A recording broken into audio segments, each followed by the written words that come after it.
right as a whole.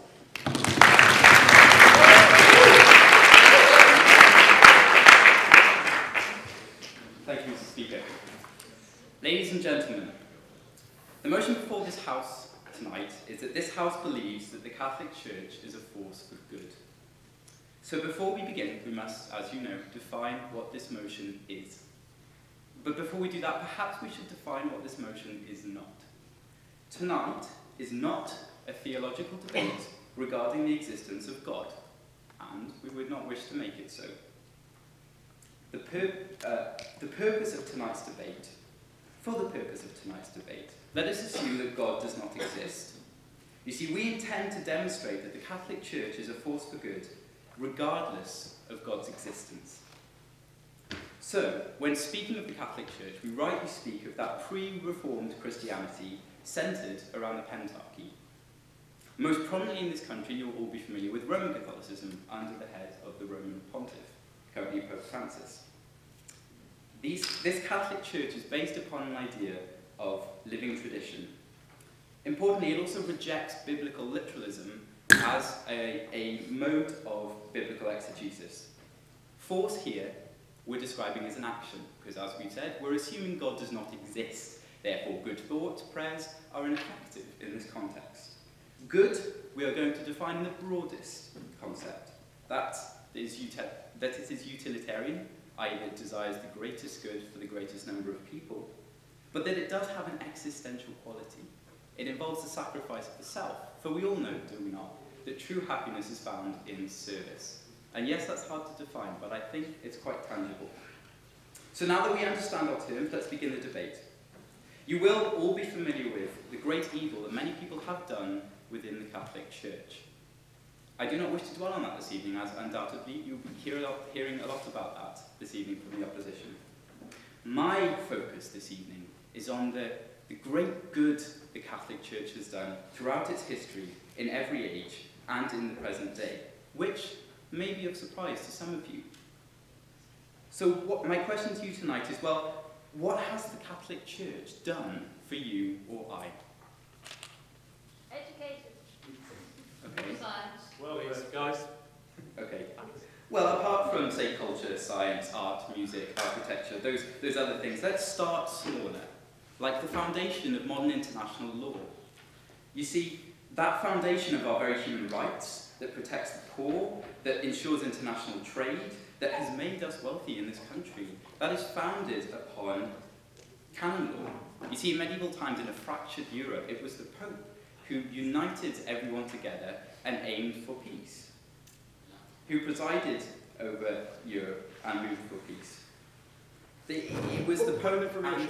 Sorry, I'll come to that. It was canon law that preserved Roman law through these so-called Dark Ages, so that at the coming of civic and secular law, which adopted a lot of canon law, and now so much so that modern international law is trying to achieve what popes 500–600 years ago sought to achieve: peace, justice, and aid. What about modern science then? Perhaps we should move there. Well, it's well known that the modern scientific method is developed from 13th century Thomistic principles on philosophy. Maybe an example will help. Father Joseph Murgas, the father of the modern radio, whose laboratory in the back of his church was the breeding ground for a lot of radio science. Of course, his funding was cut, and it was up to his underscore Marconi, who perhaps is slightly more famous, to finish his work. Gregor Mendel, the father of modern genetics, whose work in the fields of Essen formed the basis of our theory of alleles and modern genetics. George Lemaitre, who formulated the theory of the Big Bang. So you can see here this concept of Catholicism intertwined with culture and the basis of modern science. Added to that, crystallography, entomology, electrical sciences, linguistics, pathology, seismology, and the list goes on. What about the empowerment of women? Perhaps a touchy subject for some of you tonight. Well, let's take a look at Sion Abbey. In 1415, it was founded. This is in the middle of these great Dark Ages, when medieval women did not have access to any empowering features. This was a convent of 70 nuns, who were the wealthiest convent in England, who had a vast library, noted it having 14,000 volumes of political work, of philosophical work, of theology, of economics, of poetry. These are educated women, given that position by the church. It was only through the church that women could be empowered at that time. That was, I should stress again, nearly 500 years before secular society pioneered the suffrage movement in New Zealand to give women the vote. Point of information. Yes. But okay, so the church allowed some empowerment inside its own structures, but at the same time, outside of its structures, it was also writing books saying that women's role was... In terms of the doctrine of the church, my colleague Liam will come to that in a moment. So finally, perhaps the greatest influence of the church is education. You see, the primacy of reason is central to Catholic thinking. Classical antiquity had the Academy in Greece and the Stoa of Rome, but really it was medieval religious orders that founded our common structure of a university, these settings we know and love, halls, constant examinations, the handing over of degrees. There was an aura of privilege, a sacredness actually granted to those universities by papal permission. This was opposed by early reformers such as Wycliffe, who said that the church were these bastions of reason and therefore heretical. But the church said no, opposing reason, that in itself is heresy. What about the Cyrillian alphabet? St. Cyril took it upon himself, such an enormous task to evangelize to the nations, that he created for the Slavs a new language, developed out of their oral tradition, which still exists in Russia, in Ukraine, in many Eastern European countries. Or sign language. It was a French priest who set up the first free deaf school, free education. How good would that be? So what does the Catholic Church do for this world now? So we move from a historical perspective to a current present perspective, and we see that the Catholic Church is the second largest educator in the world after the government of China. It's the second largest provider of healthcare after the UN. It's the second largest provider of emergency relief. And so clearly, these religious institutions, particularly the Catholic Church, underpin civic society. And so all of these points together, I hope, allow you to see that far from being a force of evil, the Catholic Church is actually a force for good. Thank you.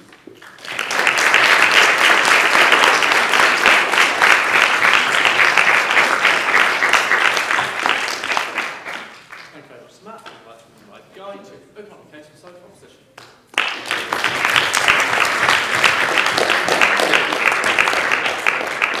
Thank you very much, ladies and gentlemen. Now, there was a man called George, and he was working on his allotment when the local priest passed by. How marvellous your allotment is looking today, thanks to the hard work put in by you and the good Lord, says the priest. Why, thank you, Father, replies George, but you should have seen the state it was in when the good Lord alone was working on it. Okay, we're not going to talk about the existence of God. We're going to assume God doesn't exist. Thank you for that concession. How I love the opportunities for jokes and humour the church gives us. Okay, I'm arguing on his side now. From the Vicar of Dibley to Father Ted. How do we do without this humour?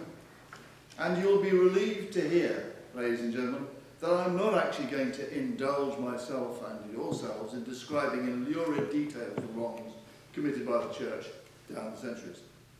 The support for dictatorships like Franco, Mussolini and Hitler.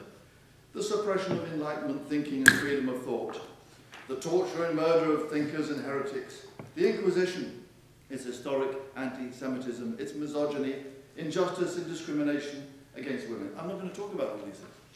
I'm not going to talk about its commitment to the bullying and hatred of gay people, its historic justification of slavery and its support for the slave trade and imperialism, the rape and abuse of children in their care, the subsequent institutional attempt to cover this all up and protect guilty priests from prosecution, the incitement to murder by the bishops, priests and nuns in Rwanda, the banning of condoms and contraceptives. Now, I'm not going to talk about all that. What is more, as a humanist, I'm happy to acknowledge the good done by the church, especially by individual Catholics who are moved by the best of Catholicism. I admire the food bank operated by Liam over there at the Holy Name, and indeed individual Catholics did things like rescue Jews and hid them from the Holocaust. But I'm not aware that the church as an institution did that. And it's the church as an institution that is the subject of the motion tonight. Point of information. Well, can you give it afterwards, when you're speaking? The church as an institution is involved in international aid and health provision. But there are plenty of secular organisations in the field, because care of our neighbour is not just a Christian idea. It's a fundamentally human one. And it derives from the golden rule, a fundamentally human value that predates religion. And it's easy to imagine a world without religion, where, for instance, instead of CAFOD, there was Humanist for a Better World or something as a leading charity. But tonight, I just want to focus on 5 issues, fundamental issues, that actually apply to all religion, not just Catholicism, which I say tip the balance against the motion tonight. And these are, firstly, the promotion of error, the unevidenced claim of the existence of a God, the claim that spirituality exists in a transcendental way as opposed to human spirituality. And these claims, I say, mislead huge numbers of people throughout the world. And this is before we even start on the many evils that I was not mentioning a few minutes ago. And closely related to this is the giving of false and unsubstantiated hopes, telling people there's a chance of salvation and an afterlife where they will be rewarded after the sufferings of this world. That's Marx's opium of the people. And that unevidenced hope leads some Christians to a spirit of acceptance and resignation and fails to encourage them to fight for justice in this world. And thirdly, child abuse by indoctrination, the teaching of children in one tradition only, as if other belief traditions had no value or were obviously wrong. Children are very impressionable and easily pick up prejudices of this nature. Indeed, this appears to have been a well-known Jesuit strategy. Sorry that Father Tim is here. Unless children are intellectually critical, like no doubt yourselves are, they may keep these false ideas. And I say children have the right not to be abused in this way. Children need to be introduced to the widest range of beliefs in the world so that they can understand and respect them as far as they are worthy of respect. When it's your turn, mate, otherwise I'm going to lose my time, aren't I? So I say that they have to be equipped to navigate their way through this diverse world and have a genuine chance to find their own beliefs. Fourthly, the waste of time. The amount of time wasted on prayer, ritual worship and praise to an imaginary God is a scandal. I'm glad they've conceded there is no God. It's a scandal then to waste all that time. It can perhaps have a value as a community activity, but there can be other community activities more beneficial than indulging in this kind of waste of time. And finally, well, just 5 I'm just choosing, but finally, church privilege, especially in taxation. Why should non-Catholic taxpayers subsidise the activities of people who like to display images of a man being tortured and who believe in the eccentric, to put it in its kindness, idea that a priest can turn the bread and wine into the body and blood of Christ? Why should non-believers subsidise the activities of any religious education? We don't subsidise music lovers, ramblers, philosophers, fishing or stamp collectors. Why should we, subsidise these rather eccentric activities? If subsidies towards religion were withdrawn, I say that the UK would probably be able to wipe out the deficit that we've heard so much about in the last day or two. And so we could then, if we had wiped it out, we could then reverse those damaging welfare cuts in public benefits and welfare services that we are currently suffering. And actually, it's those cuts in welfare benefits that necessitate things like the food bank in the first place. So it's like it's like a burglar who's in court and who's being sentenced for burglary. And he's sentenced, and then he says, well, I was very nice to my mother. Yeah, yes, okay, you were, but you burgled somebody's house. That's the feeling I have with the church. They're leading us all down the garden path, and then they're saying, oh, well, we've got this food bank. So I ask you to reject the motion. Thank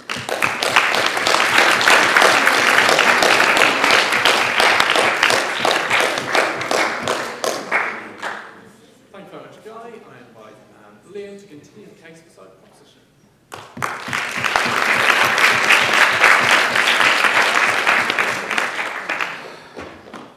Ladies and gentlemen, where to begin? I do hope that Mr. Otten raised his children... Otten. My apologies.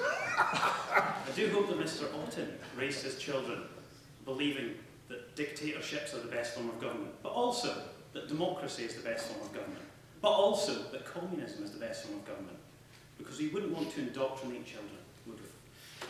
I do hope he brought them up believing that classical music is superior, but so is pop music, because you have to go with what everyone likes. But then again, perhaps you prefer hardcore rock. Because again, we don't want people to have the idea that something can just be what you like.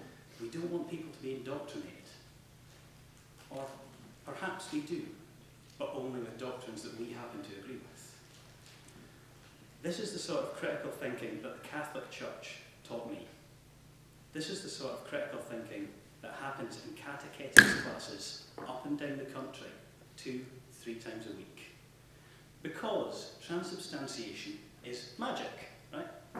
Hands up everyone who believes that a priest can magically turn bread into the body of a 2,000-year-old dead Jewish zombie that if you eat it, his dad will let you live in his garden forever. Exactly. Hands up everybody who is familiar with Platonic metaphysics and believes that there is the possibility for a substantial change based on mythology and semiotics. There we go. The one philosopher in the room, you can always tell. The point is, ladies and gentlemen, that in order to understand what is going on behind the magic and the pizzazz, you actually have to come across quite a lot of philosophy. And that's why the Catholic Church preserved a lot of that classical and antiquarian learning through the Dark Ages. That's why when the 12th century came around, Thomas Aquinas was able to pick up bits of Aristotle and go, oh yeah, like there's all these notebooks sitting around from ancient Greece with something like biology, I don't know, stuff. It was there because we were interested in it and because we had to do that learning. And I'm not going to lie, that learning comes from a paradox. Faith itself is a paradox, and you kind of have to accept that. And whether or not God is real, that paradox is productive. Now, it's not often that you'll find me agreeing with a humanist, but I'm also going to quote Marx tonight. Marx was a dialectical... Actually, Marx was a materialist. He believed in dialectics. That's the easy way to say that. He believed that these tensions are what pushes society forward. And for a lot of history, it was the tensions within the Catholic Church that pushed forward learning. And we recognise that there's a plural society. We're not saying that every single person here has to be Catholic or that that's how it's worthwhile. In fact, for those of you who are interested in reading the Catechism, there's specifically a provision in there that says you don't have to be Catholic to go to heaven.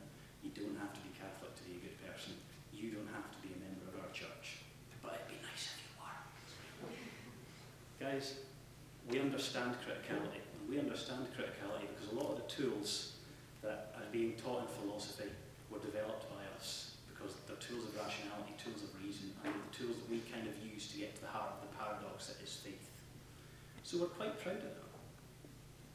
More importantly, these tools let us take a lot of counterintuitive things. I'm just going to engage with one, and I want to try and tease something philosophical out of it for you, okay?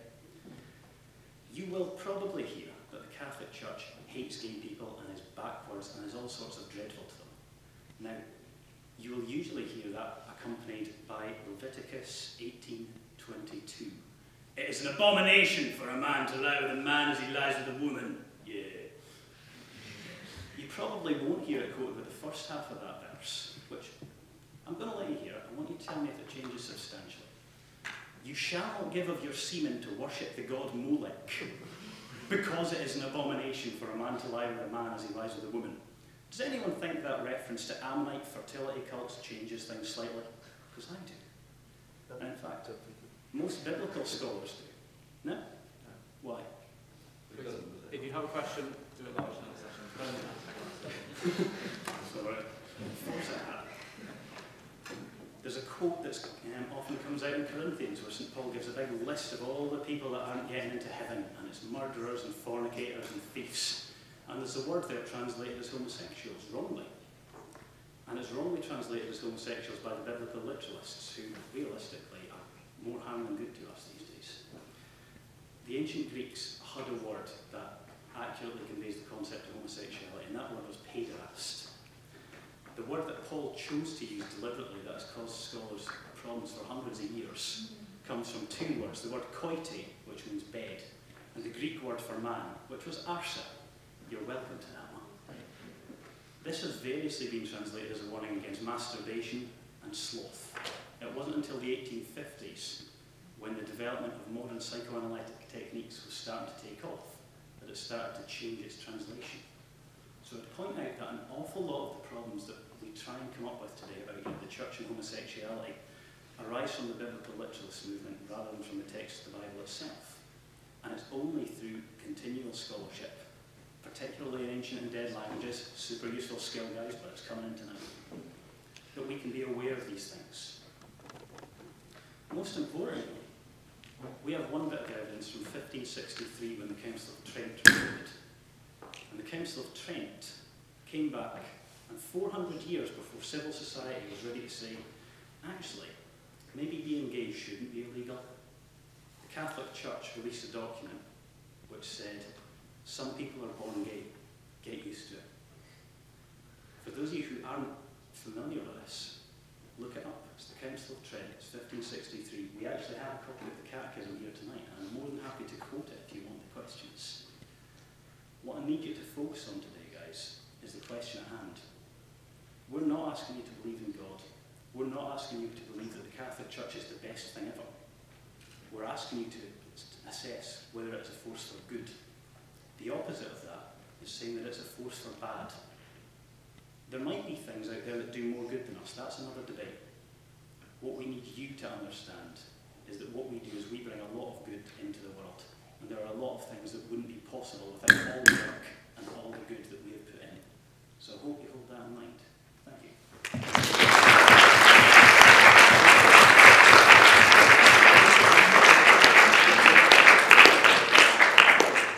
Thank you very much. Liam, I'd like to continue the case inside the proposition.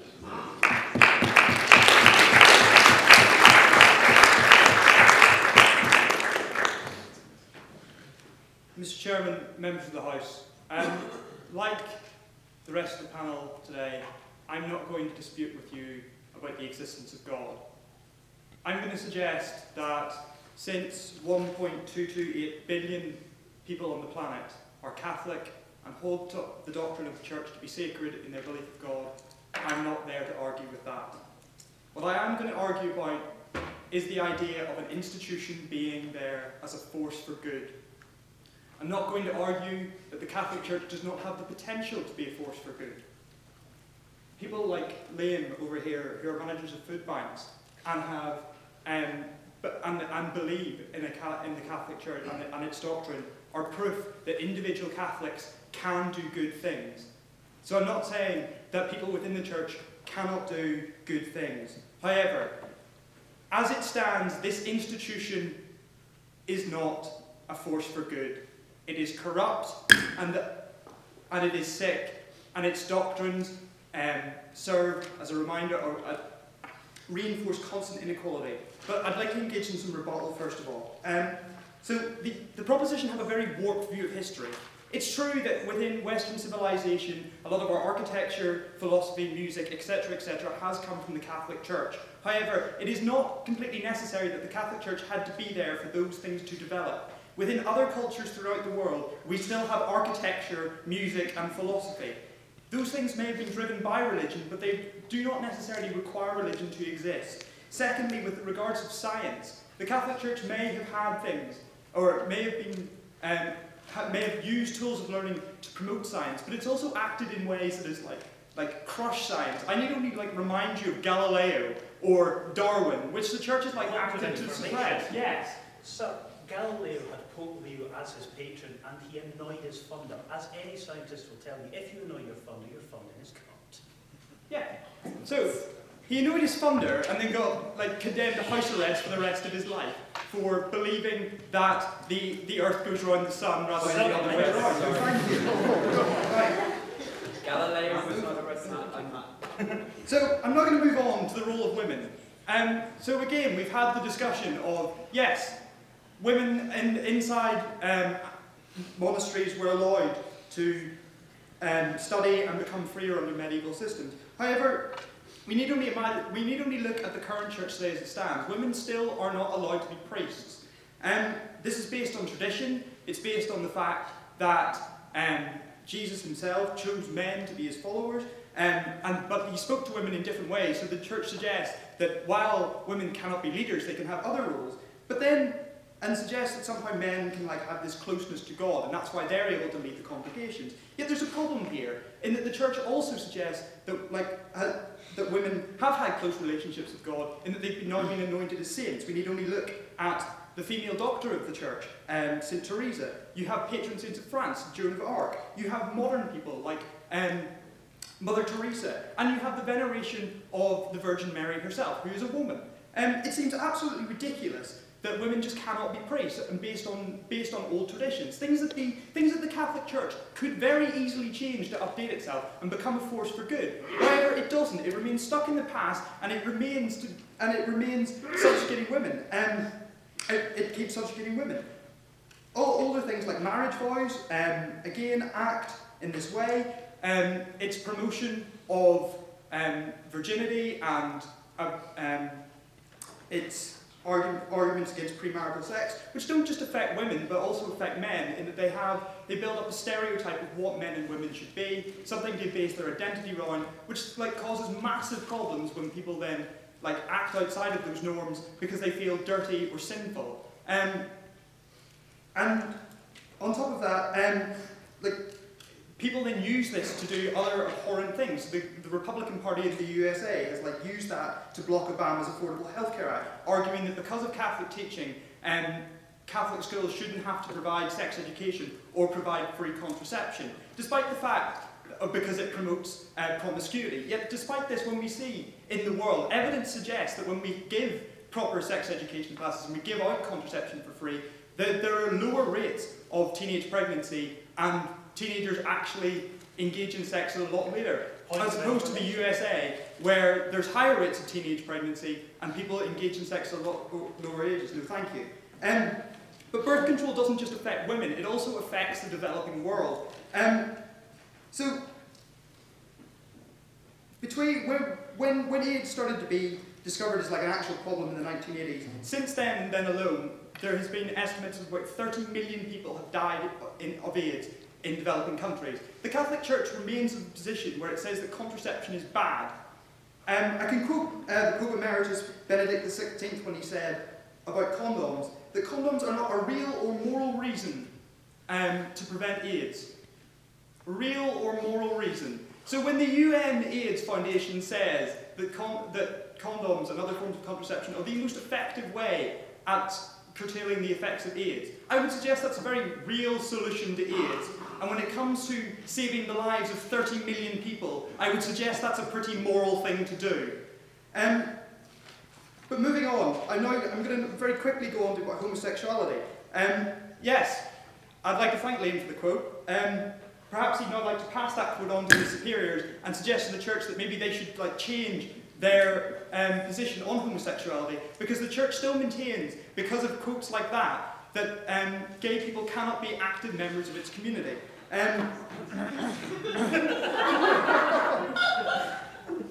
But we've also got, they may laugh, but this is true. It's throughout the world, even in Western civilizations, people are still very anti-gay because of their Catholic beliefs. This isn't just a solely Catholic thing. It can be due to all sorts of religious beliefs. But the Catholic Church, with 1.2 billion people as its membership, has some sort of influence over people's lives, which it should use for good. And finally, I'm going to come on to homosexuality, or sorry, not homosexuality, paedophilia within the church. I'm not going to dwell on this too long, because we all know the effects that the church has had in terms of paedophilia. It has institutionally failed to deal with these crises. Over 5,000 allegations in the US alone, and yet there's only been 150 convictions. The Pope Emeritus office was like embroiled within scandal because it was trying to block the defrocking of priests. Institutionally, this organisation is corrupt, it's not dealing with its problems, it needs to modernise, and until it does, it is not a force for good. Thank you.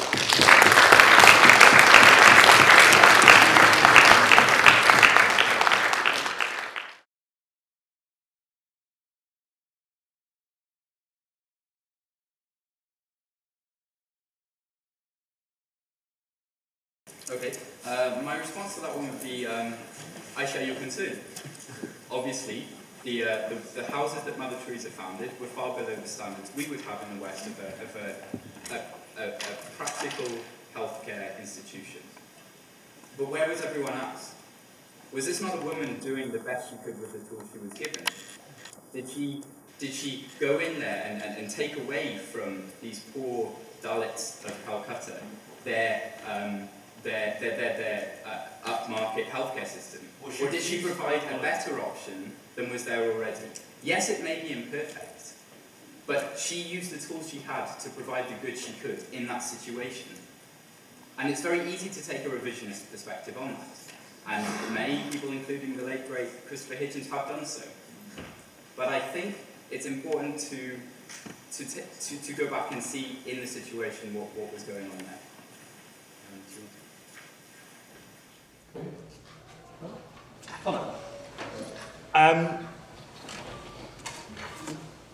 I don't know a lot about the life of Mother Teresa.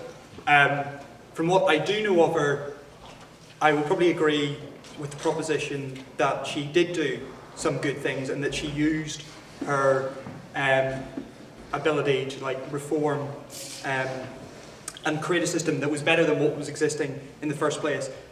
Again, in my speech, I have not denied that individual Catholics can do good things, but doctrine within the Church has systematic failings that leads to other problems for society, which means it's not a force for good. In terms of Mother Teresa, the Church themselves didn't give a lot of support to Mother Teresa. When Mother Teresa wrote to her Cardinal Superior saying that she was lacking faith and that she couldn't feel God inspiring her in her work, they wrote back to her saying that she had the opportunity to be even greater now because she doubted and soon she would believe again, offering no real practical support. So if Mother Teresa wasn't feeling God's active hand on her shoulder and still did all this stuff anyway, you could probably suggest that people will do good things like that even without the Catholic Church.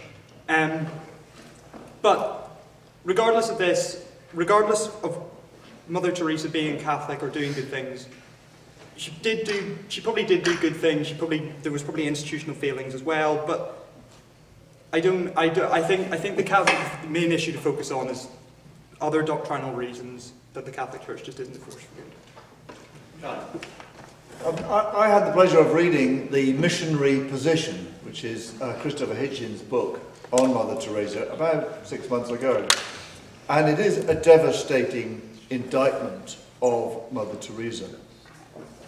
Sadly, I can't remember a lot about it now, other than being impressed. But I do remember that one of the criticisms that he had of her was her associating with corrupt politicians, dictators and gangsters, and secondly, getting lots of money but not actually using it to alleviate, apart from aspirin, any of the suffering of the people who were dying under her care. There was none of the sort of palliative relief that you get in hospices in the West. All of that, or some of it at least, could have been funded as a result or following the huge amounts of money that she attracted by way of donations. But she didn't believe in that. She believed people should suffer and die that way. And so I think that she is an example of the Catholic Church not being a force for good. Thank you.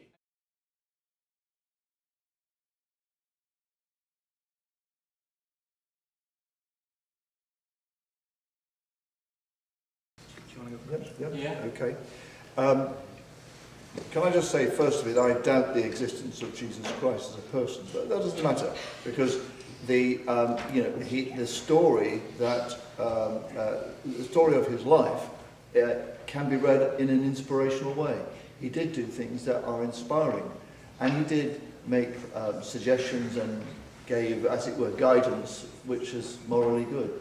So I don't have a problem with Jesus Christ as a person and his life. I mean, I'm not going to be finicky about those times when he said things like, dividing families. That's also true. There's a balance to be struck there.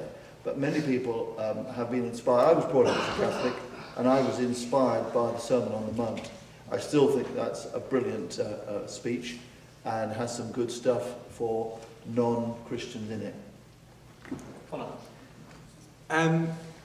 Again, I think this is sometimes used as a sort of cop-out answer that, look, the church follows Jesus. Jesus was perfect. Jesus did all these great things. And I accept that Jesus did, or if Jesus existed, and I'm plausibly open to that suggestion, that yes, fair enough, he did do good things, and following God has the potential, you have the potential to lead a good life. The problem is this motion is evaluating what the church has done from past until present. And the problem is that if we're going to take it on your metric of are they following Jesus, well, yes, they might be saying that they're following Jesus in terms of what they're saying, but in terms of what they're doing, they're not being open to other beliefs and values. They're not being open to different groups of people. They're not accepting and tolerating people. And on top of, he wasn't a member of the church. And on top of that, they're institutionally failing to protect children. They're failing to look after women properly and promote the interests of women, and they're failing to promote the interests of gay people as well. So I think yes, there is a potential that if the church follows Jesus properly, and looks at his revolutionary rhetoric about how the church should act, then fair enough, the church can be a force for good. But when this motion is the Catholic Church is a force for good, at this point in time, it is not.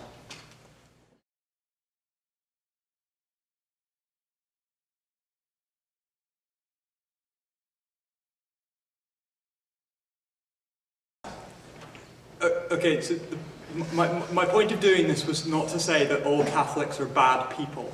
I'm not arguing that Catholics are bad people, despite my Northern Irish accent and being from the Protestant community originally. I promise you, and that's not why I'm doing this. I accept that a church is an organisation made up of people. I accept that, but the problem is that the church is also a hierarchy, that the church is made up of cardinals, bishops, priests, the Pope, who dictate what other members of that church believe through doctrine and through scripture. The problem is with those doctrines and scriptures is that those things create systematic failings for all the issues that we've already pointed out. And that's why I'm trying to draw a distinction between the church and individuals, because I do think that individual Catholics will do good things and can do good things. We've admitted that they can do that, but we just think that the church's doctrines create a culture where bad things happen, and so it isn't a force for good. Yes, I think it's a useful approach to understanding this motion to distinguish between the church as an institution, that is to say the bishops and the people in charge and the main, the people perhaps employed by the church. That's the church as an institution, and individual Catholics. I mean, I would not want to say that individual, Anglicans are the same as the Anglican Church. I wouldn't want to say that individual stamp collectors are the same as the people who run the stamp collecting society. I think there is a useful and helpful distinction to be drawn there. I think I'd agree with the distinction, but I then think it creates a problem for an awful lot of the arguments that you've been hearing from the opposition tonight, insofar as if the church has institutional failings, that are differentiated from the failings of individuals, then some of these arguments fall away. I'm not sure how to respond to that. Matt? Good. Does anyone have any questions?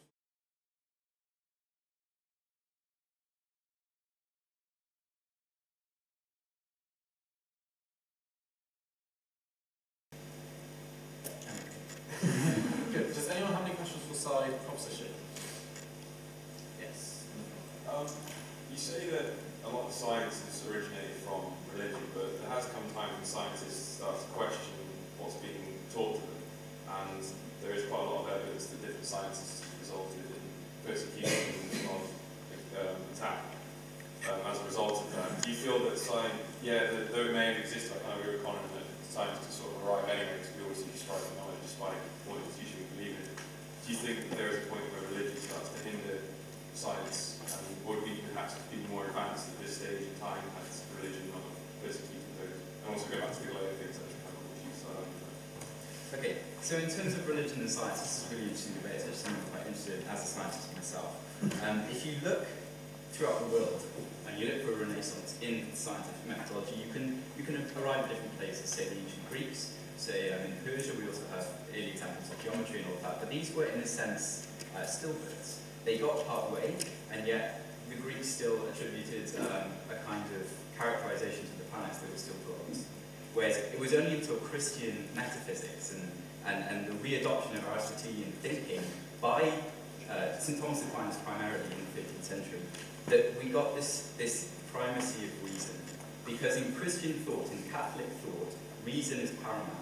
Because God, he's not just pure will. He doesn't do whatever he wants to and interject things. He is logos, he is divine reason. And therefore what makes you unique as a human being is your intellect and your reason. So you can reason with the divine. So this kind of thinking that suddenly we can reason all of our material universe that's visible to us, this starts to change people's thinking overnight. We go from astrology to astronomy, because suddenly these things are reasonable to us. So I think, actually no, I completely disagree. Without this renaissance, without this development of Christian thinking, this readoption of Greek thinking, and then pushing it forward, I don't think science would be advanced at all. Yes, you could try and make a distinction between religion and science, and faith and science in particular, but the Catholic Church has always advocated reason alone as the way in which one can come to know God. And that, after all, is the basis of modern science. I'd like to pick up there, and I would agree with you that there are trends in current religions that are just supremely dangerous and ignorant, right? We're not going to pretend that there are. The biggest threat that I see is biblical literalism, because, oh my goodness, will you just stop? I read Harry Potter once, it doesn't make me a wizard, okay? But that has always been something the Catholic Church has been opposed to, and it's something that we're desperately trying to teach, particularly the more extreme ones in the Church. Because it's got so much potential for that. And as an institution, we're desperately trying to get on top of that and make sure that those involved in good catechesis and has this knowledge of like the philosophy and the history that you need to kind of approach these things from a reasonable perspective. Can I say that all thinking, all advances in thought are essentially standing on the shoulders of other giants. And of course, St. Thomas Aquinas and the thinkers of the medieval period were standing on the shoulders of the Islamic world. And the Islamic world was standing on the shoulders of the Greek world. And both of them were also influenced to some extent by the Persians. So there's always going to be people on whose, as it were, reputation and thought you're going to stand. That's one point. The other point about science is that if you look at the history of science, actually the main advances were in Protestant countries. Because in Catholicism there was such a sort of inquisitorial approach to any innovation or thought that might be, as it were, innovative or heretical, that actually science did not advance in places like Spain and Italy after the initial thoughts of people like Galileo, partly because of the attitude of the Church, of the Catholic Church, whereas it was in the Protestant countries where there was a little bit more freedom of thought, not huge, but enough for science to get through, particularly in the UK. So there is another example of actually the Catholic Church not being a force for good.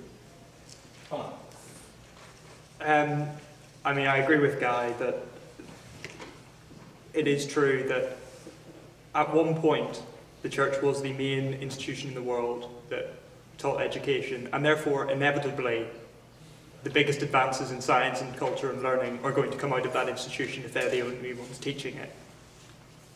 But the church's attitude towards science and other pursuits, while at one point may have been conducive to one another, more recently, which is what we're trying to establish, we're not going to talk about, the proposition may want to talk about it, but it seems totally irrelevant to talk about things that happened in the Middle Ages now when we're evaluating if the Catholic Church is a force for good.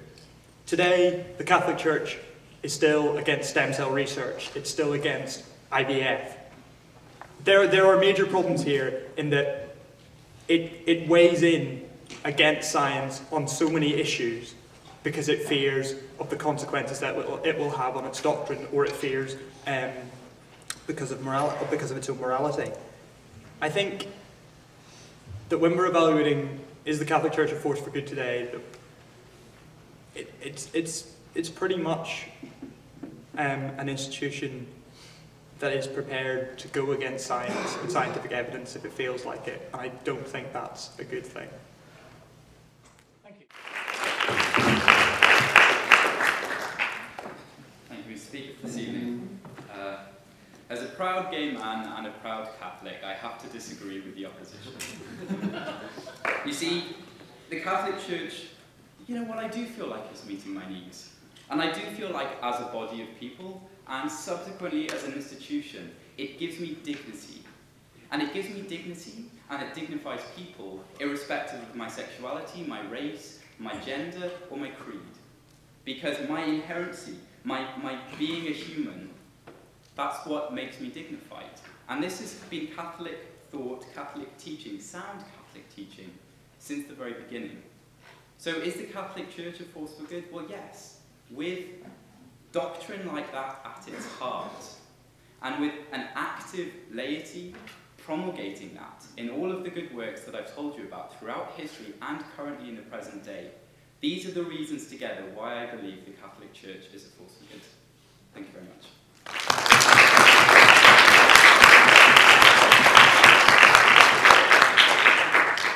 you very much, Matt. I'd like to invite Guy to sign the case for this side.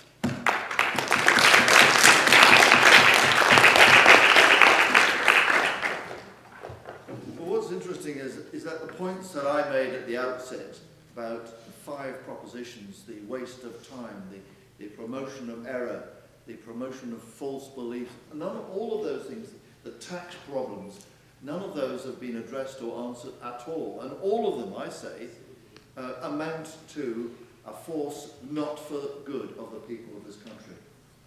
I've deliberately avoided the conventional arguments about the wickedness of Catholicism in the performance of many of the things that I've mentioned very briefly. My colleagues have gone into those in more detail. We could be here for days going over all of that. And how do you balance all of this at the end of the day? That's my problem. And that's why I think my argument addresses an altogether deeper level of discussion about the nature of religion generally. Its base of unevidenced claims, its impact on education of children, waste of time and money, and etc., etc. And these are concrete matters which I say weigh strongly in the balance against the proposition. Thank you.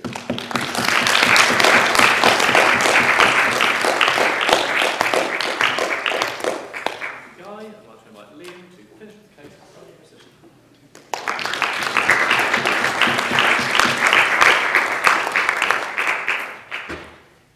I need to keep this very brief. We are told that because the Catholic Church presents unevidenced claims, they are automatically a force for evil.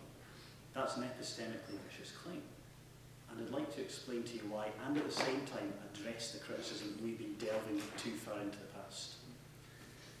And I'd like to do that through the medium of abortion. So there's a lot going on, so try and stay with me.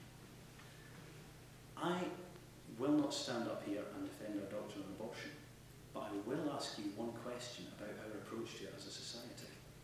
Why is it that for a woman's fertility to be valued the same as a man's, she has to take all sorts of pills and potions and reduce her fertility to the level of a man's? For those of you who aren't familiar with Simone de Beauvoir, read The Second Sex. The idea that women are always defined as the other, as somehow weird, that their sexuality isn't valued. That's the sort of problematic that Catholic thinking can bring into debates in this day and age that are super relevant. And I'm not saying we have a solution, but the fact that we can ask those questions means that we can bring something that secular societies simply can't.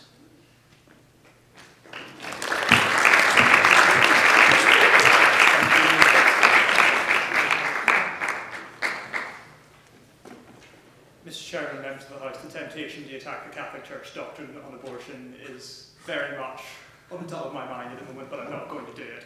I'm very glad that the first member of the proposition feels comfortable in his sexuality and feels comfortable that the Church fulfills his needs. I'm very glad of that. However, I think that the answer to that question might be very different if he was living in South America. I'd also like to suggest that he may not feel that the Church was meeting his needs, that if through his faith he decided that he wanted to become a priest, which he would not be allowed to become because he is gay. I thought